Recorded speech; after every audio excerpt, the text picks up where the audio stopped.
bakit pa nilikha ng Diyos ang tao kung alam niya pala na magkakasala din? Ang tawag dyan ay free will yan eh. Free will. Ginusto ng tao na siya ay lumabag sa Diyos.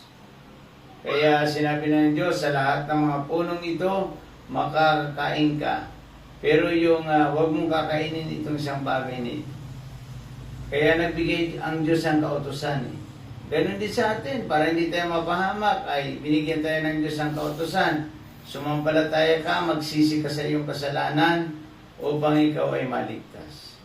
Yan, Alonso, napakasimple lang ang ating guideline ngayon.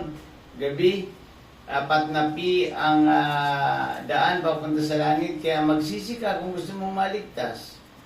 Napakasimple lamang. Yung gusto mong magsisi, talikuran mo ang iyong kasalanan. Alison, kaya mo bang talikuran ang iyong kasalanan?